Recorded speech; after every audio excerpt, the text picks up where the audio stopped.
At this juncture, we shall be taking a flash case study and iteration from the curator of Hebron Startup Lab, Dr. Stephen Oluwatobi. Please, can we receive Dr. Stephen for his presentation?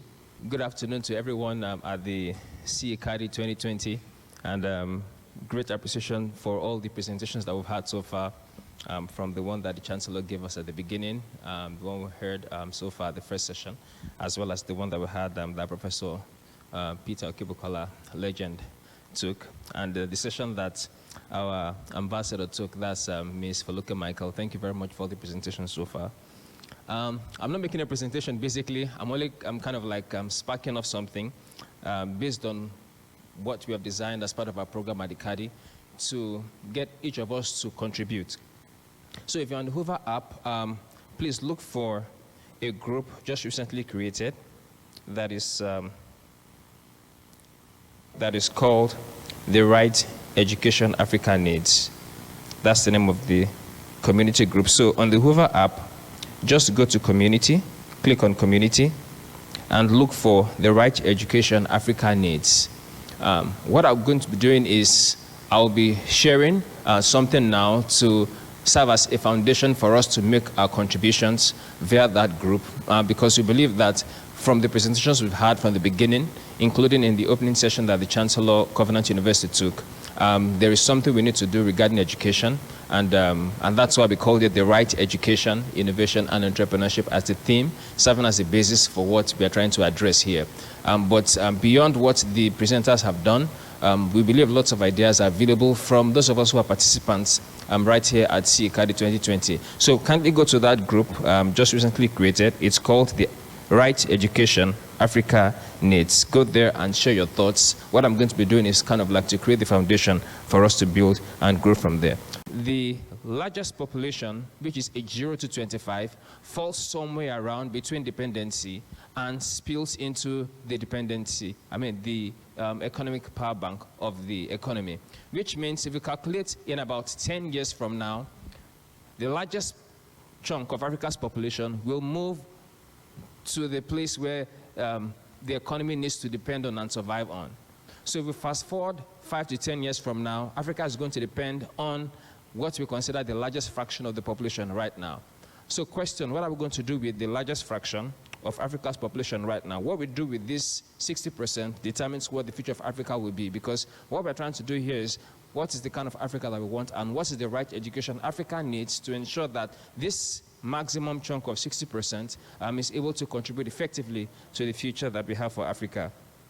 So let's just look at history a bit in the next slide.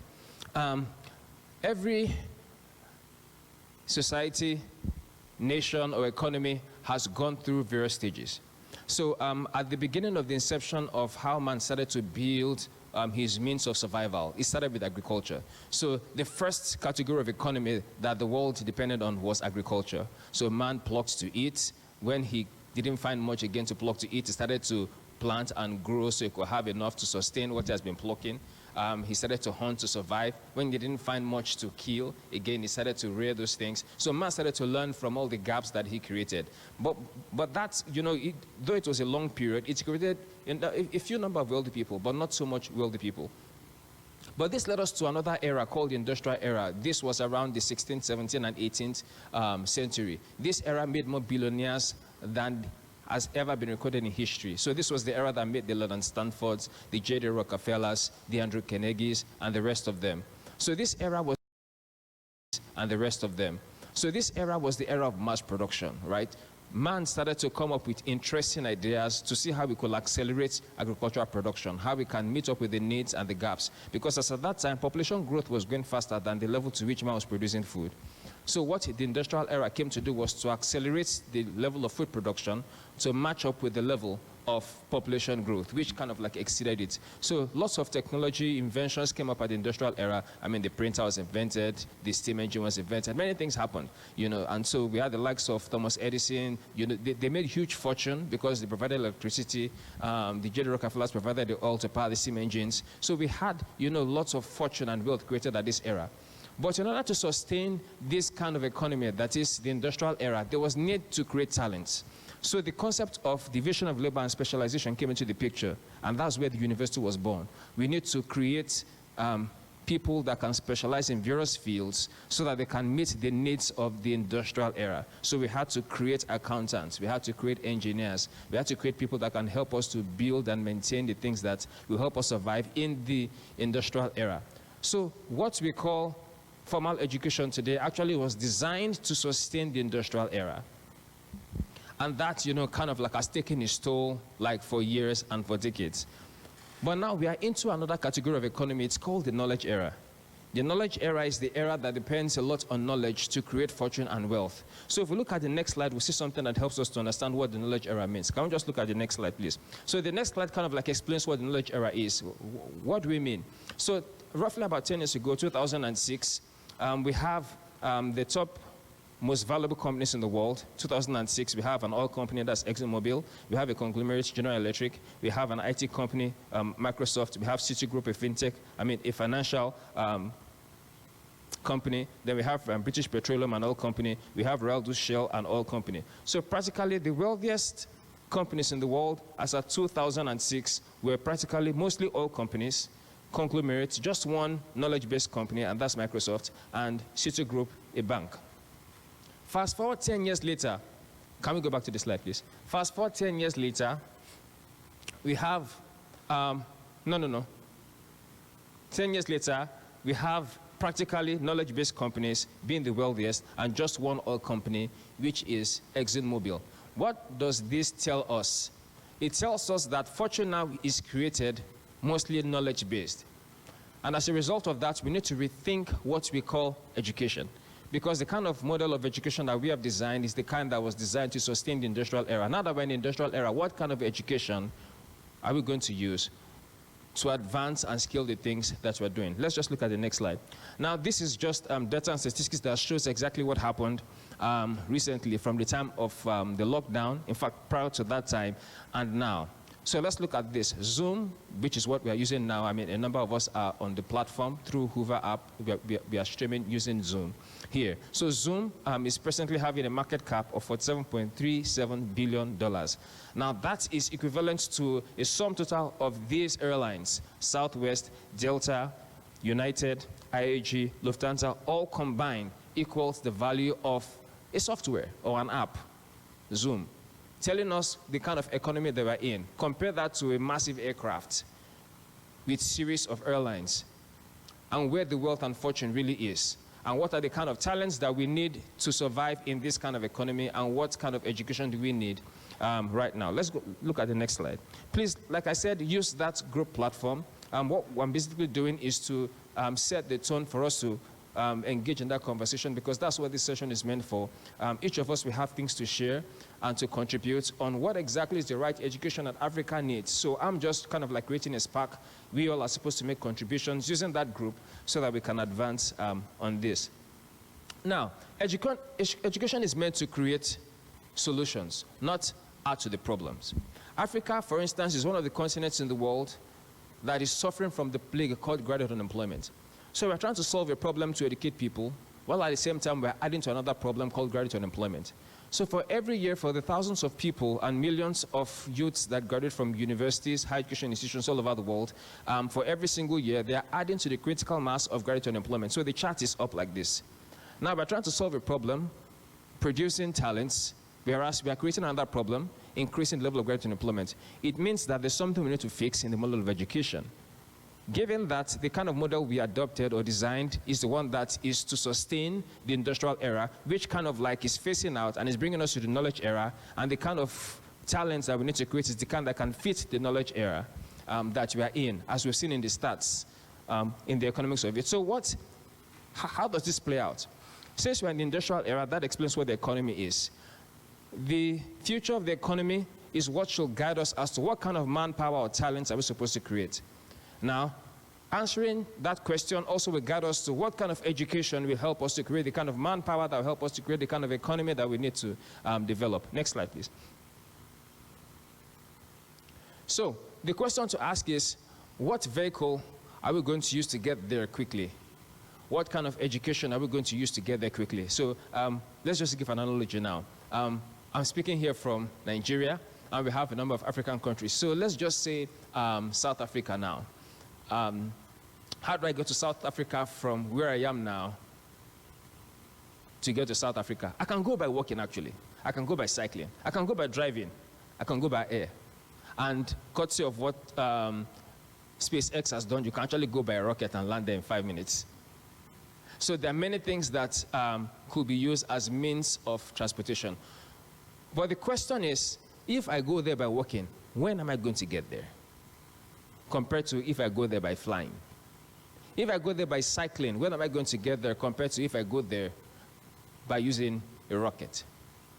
So the question is not whether we're going to get there or not. The question is when. When are we going to get there?